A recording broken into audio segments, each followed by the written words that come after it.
সম্মানিত দর্শক শ্রোতা, আসসালামু আলাইকুম। অন্যান্যদেরকে শুভেচ্ছা। সকলকে রমজানের শুভেচ্ছা জানিয়ে আজকের একটা গুরুত্বপূর্ণ বিষয়ে আপনাদের সাথে শেয়ার করছি। বিষয়টা হচ্ছে সমন্বয়কারী, ৫ জন সমন্বয়কারীর অ্যাকাউন্টে, অর্থাৎ মার্কিন যুক্তরাষ্ট্রের অ্যাকাউন্টে ৫৫৩ কোটি টাকা আছে, সে বিষয়ে আপনাদের সাথে সংক্ষেপে শেয়ার করছি। দেখেন, যেই ছাত্ররা যাদের অবস্থা একবারে নিম্ন মধ্যবিত্ত পরিবারের, একজন ব্যক্তি বা একজন ছাত্র ও নাই যে তারা উচ্চ মধ্যবিত্ত পরিবারের বা ধনাঢ্য পরিবারের, মধ্যবিত্ত নিম্ন মধ্যবিত্ত পরিবারের। দেখেন, হাসনাত আবদুল্লাহ সাহেবের বাড়িটা আপনারা কুমিল্লাতে দেখেছেন, এরপরে সারজিস আলমের বাড়িটা দেখেছেন। সবার সম্পর্কে মোটামুটি সকলেই কম বেশি জানেন। তাদের অ্যাবিলিটি নাই। নাহিদ ইসলাম বলেছে আমার বাবা মা ভাই বোন দাদা দাদি কারো নাকি নিজস্ব জমি জমা কেনা নেই, নামে জমি কিনেও নাই, আর মানে নতুন ভাবে করেও নেই, আর অ্যাকাউন্টেও টাকা নেই।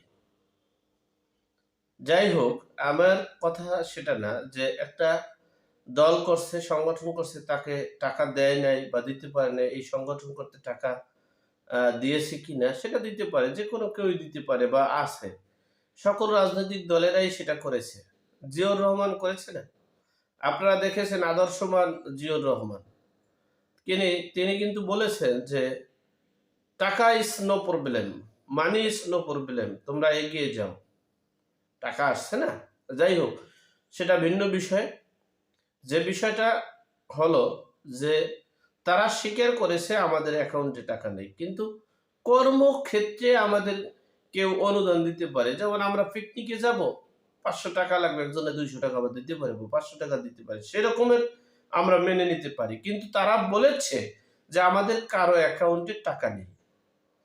কিন্তু মার্কিন যুক্তরাষ্ট্রে অর্থাৎ আমেরিকাতে এই ৫ জন সমন্বয়কারীর অ্যাকাউন্টে ৫৫৩ কোটি টাকা পাওয়া গেছে। এখন সেই টাকাটা কিসের অ্যাকাউন্ট? গুপ্ত অ্যাকাউন্ট। গুপ্ত অ্যাকাউন্টের নাম কি? ক্রিপ্টোকারেন্সি। এই ক্রিপ্টোকারেন্সির অ্যাকাউন্টটার তথ্য বোঝা যায় না। আমি আপনাদের বুঝানোর ক্ষেত্রে বলছি। দেখবেন, বাংলাদেশে বিখ্যাত জুয়া খেলার একটা নাম আছে ফ্রি ফায়ার। এই ফ্রি ফায়ার গেমসটা খেলে কয়েনের মাধ্যমে। সে কয়েন কিন্তু কিনতে হয় নগদ টাকা দিয়ে। টাকা দিয়ে কয়েন কিনতে হয়, আবার কয়েন কিনে সে কয়েন আবার টাকা দিয়ে বিক্রি করতে হয়। এই অ্যাকাউন্টটা তারা ছাড়া ব্যতিরেকে কেউ জানে না। এই অ্যাকাউন্টের টাকা সম্পর্কে কোনো দেশের অর্থনৈতিক বা কোনো দেশের ব্যাংক অ্যাকাউন্টের নামে থাকে না, বিদেয় এটা ব্যাংক অ্যাকাউন্টের সিস্টেমে না। ঠিক সেই রকমের এই ক্রিপ্টোকারেন্সি অ্যাকাউন্টে ৫ জন সমন্বয়কের ৫৫৩ কোটি টাকা আছে, যেটা তারা অনলাইনের ভিত্তিতে কেনাকাটা, বাজার, মার্কেট, যেখানে যা সবকিছু করতে পারবে সেটা, এবং এমনকি তারা জুয়াও খেলতে পারবে। এমনকি তারা দেশের বিভিন্ন সেক্টরে এটা বন্টন করে দিতে পারবে। এই টাকাটা মূলত মিডিয়ায়, সোশ্যাল মিডিয়া এবং এই অ্যাকাউন্টের বিষয়টা যারা এর সাথে সম্পৃক্ত আছে তারা বের করতে পেরেছে। এখন আমরা মোটামুটি মার্কিন যুক্তরাষ্ট্রের যারা আছেন, তাদের মাধ্যমে আমরা বিষয়টা জানতে পেরেছি। যাই হোক, এখন বিষয় হচ্ছে এই টাকাটা কিন্তু আমেরিকাতে আছে। আবার এই টাকাটা কেউ হস্তক্ষেপ করে উঠাতেও পারবে না, কারণ কোনো ব্যাংকে নাই অ্যাকাউন্ট, কোনো এনজিও সমিতির অ্যাকাউন্টে নাই। এটা একটা গ্লোবালাইজেশনের সিস্টেমে এই টাকাটা ঢুকানো।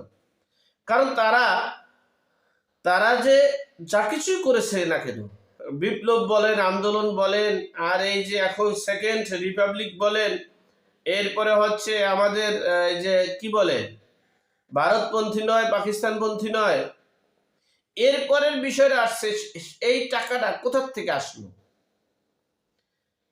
এই বিভিন্ন জায়গা থেকে বিভিন্নভাবে একটা মতামত দিয়েছে। এই টাকাটা পাকিস্তান এবং চীন এই দুই দেশের সমন্বয়ে তারা এই ফান্ডটা পেয়েছে।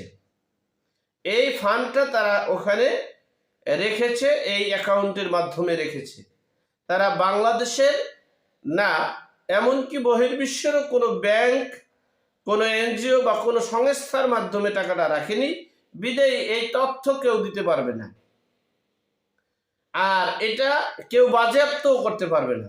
আছে না যে সোনালী ব্যাংকে টাকা আছে, ব্যাংক অ্যাকাউন্ট বাজেয়াপ্ত করলাম, সম্ভব না। বিদায়ী দেখেন কি সিস্টেমে তারা যে বহির্বিশ্বে চলে যাবে এবং তারা যে কোনো মুহূর্তে যে কোনো রাষ্ট্রে যাইয়ে থাকবে, সে প্ল্যান এবং মিশন এবং ভিশন করে ফেলছে। তাহলে আমরা কি 3 নম্বর ছাগলের বাচ্চা হিসেবেই আমরা এই দেশে নির্যাতন নিপীড়ন হতে থাকবো? আওয়ামী লীগ আমাদের ছেড়ে চলে যাবে, তারা সুখে শান্তিতে থাকবে, আমরা কষ্টে থাকবো। আবার সময় এলে তারা জুট পাইসা পাজারো গাড়িতে চলবো, লুটপাট শুরু করবে। আবার বিএনপি কি করেছে? বিএনপি চলে গেছে। গত 15 বছর যারা দেশে বিদেশে যায় খুব শান্তিতে ছিল, এই দেশের সমর্থনকারীরা ছোট ছোট নেতারা নির্যাতিত হয়েছে, নিপীড়িত হয়েছে, অত্যাচারিত হয়েছে। আবার সুযোগ সন্ধান সুযোগ হয়ে গেছে, সব এসে ফুলের মালা পরাইতেছে, পাজারো গাড়িতে চলতেছে, এসালমের গাড়ি নিয়ে ব্যবহার করতেছে, মানে নানান ভাবে তারা চলতেছে। আর আমরা সাধারণ জনগণ আমরা নির্যাতিত নিপীড়িত হচ্ছি।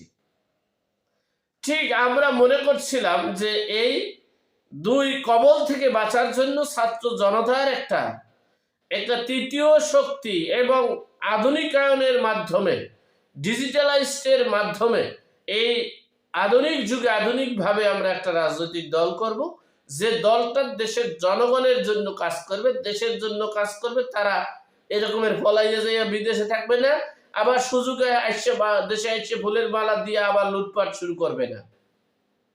এই জাতীয় নাগরিক উন্নয়ন পার্টিটা, এটা আমিই কিন্তু করেছি 2004 সালে। আমি করেছি রক্তদান কর্মসূচির মাধ্যমে। আমার নিজের গায়ের রক্ত প্রত্যেকটা বিভাগের মানুষকে দিয়েছি। আমি রক্তদান কর্মসূচি করেছি। আমি বিনামূল্যে ভিক্ষুকদেরকে স্বাবলম্বী করার ব্যবস্থা করেছি। আমি সদগায়ে জারিয়াটাকে সুষ্ঠুভাবে বন্টন করার ব্যবস্থা করেছি এই জাতীয় নাগরিক উন্নয়ন পার্টির নামে। সুতরাং আজকে 20 বছর পর সে পার্টিটা আজকে বিভিন্নভাবে সকলের কাছে গ্রহণযোগ্যতা পেয়েছে, নাম হয়েছে, কাম হয়েছে। এখন মানে পরের প্রতিভাকে নিজের কাছে পুঁজিভূত করেছে। আমি এই চিন্তাই করেছিলাম যে দেশের জনগণের চিন্তা করতে হবে। সাধারণ জনগণের চিন্তা আওয়ামী লীগও করে না, বিএনপিও করে না। তাহলে কারা করবে? যারা এদেশের জন্ম, এই দেশকে নিয়ে যারা ভাবে, যারা পাকিস্তান নিয়ে ভাবে না, যারা বাংলাদেশ নিয়ে ভাবে না, যারা পাকিস্তান নিয়ে ভাবে, যারা ভারত নিয়ে ভাবে, বাংলাদেশ নিয়ে যারা ভাবে না, তাদেরকে আমাদের এই নাগরিক উন্নয়ন পার্টিতে মানে জায়গা নেই।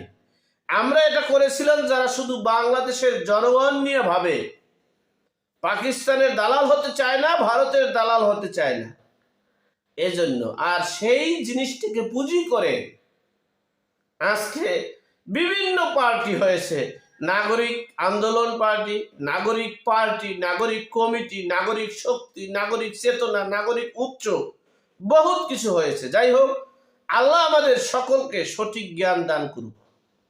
আমরা এই যে অবস্থা আমরা দেখতে আসি সমন্বয়কারী এবং বৈষম্য বিরোধীদের অবস্থান, টাকা পয়সা, ধন সম্পদের, তারা অলরেডি বাহিরে সব কিছু সেটেল করার ব্যবস্থা করেছে, বাংলাদেশে নয়। তাদের বাংলাদেশে মিডিয়া প্রচার সব জায়গায় তারা খুব অভাবী, তারা খুব কষ্টে আছে, তাদের অ্যাকাউন্ট নাই, তাদের টাকা নাই, তাদের পয়সা নেই। এই হলো দেশের অবস্থা। তাহলে কি আমরা আওয়ামী লীগ এবং বিএনপির চেয়েও ভয়ঙ্কর ক্ষতিগ্রস্ত হতে যাচ্ছি? দেখি এই দেশের সাধারণ জনগণের পাশে থেকে সাধারণ জনগণের কথা বলে সাধারণ জনগণের চিন্তা চেতনা করে বাঁচতে চাই, সেটাই এখন প্রশ্নবিদ্ধ হতে যাচ্ছে। যাই হোক, আল্লাহ আমাদের সকলকে হেদায়েত নসিব করুক, আমিন। আসসালামু আলাইকুম।